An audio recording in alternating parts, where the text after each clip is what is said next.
भारतीय सिनेमा जगत के पर्दे पर जादू बिखेरने वाले निर्देशक एस राजमौली आज किसी पहचान के मोहताज नहीं हैं। बाहुबली और ट्रिपल जैसी सुपरहिट फिल्मों ने इन्हें भारत में ही नहीं बल्कि पूरी दुनिया में मशहूर कर दिया है। हॉलीवुड के दिग्गज निर्देशक से लेकर बॉलीवुड के सुपरस्टार तक हर कोई इनके साथ काम करने का सपना देखता है, लेकिन इस मुकाम पर पहुंचने के लिए एस राजमौली को काफी मशक्कत करनी पड़ी है। तो चलिए जानते हैं एस राजमौली के संघर्ष के बारे में। राजमौली का जन्म 1973 में कर्नाटक के अमरेश्वर कैंप नामक गांव में हुआ था। इनके पिता वी विजेंद्र प्रसाद जी एक प्रसिद्ध स्क्रीन राइटर हैं, जिन्होंने ट्रिपल आर, बाहुबली और मगधीरा जैसी कई ब्लॉकबस्टर फिल्मों की कहानियां लिखी हैं। एस राजमौली के शुरुआती दिन आसान नहीं थे।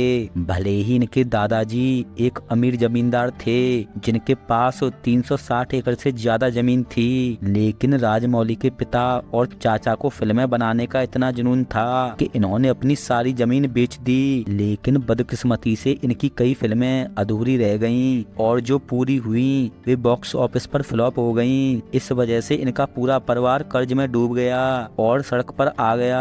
इस नाकामी के बाद राजमौली का परिवार एक बड़े घर से निकलकर 2 कमरे के अपार्टमेंट में शिफ्ट होने को मजबूर हो गया।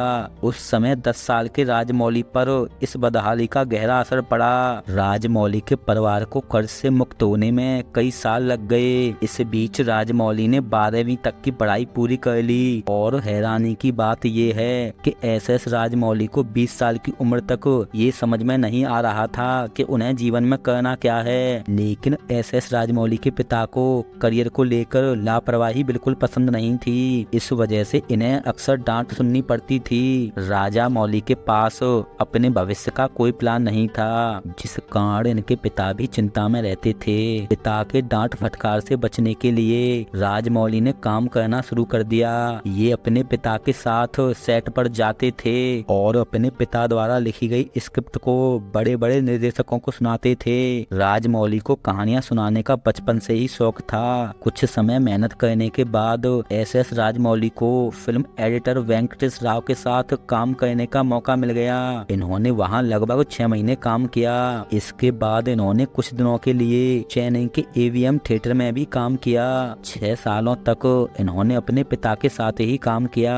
अपने पिता के साथ यह फिल्मों की स्क्रिप्ट सुनाने का काम करते थे, लेकिन राजमौली ने जब देखा कि निर्देशक इनकी कहानियों को तोड़ मरोड़ कर पेश करते हैं तो ये बात इन्हें बिल्कुल भी पसंद नहीं आई। इसीलिए इन्होंने राइटिंग छोड़कर फिल्म निर्देशन सीखने का फैसला किया। निर्देशन सीखने के लिए राजमौली चेन्नई से हैदराबाद चले गए। हैदराबाद में इन्होंने गुन्नम गंगा राजू से फिल्म निर्माण सीखना शुरू किया। इन्होंने पहली बार राघवेंद्र राव के डायरेक्शन में बनी तेलुगु टीवी सीरियल शांति निवासम का निर्देशन वारा मुल्लापदी के साथ मिलकर किया।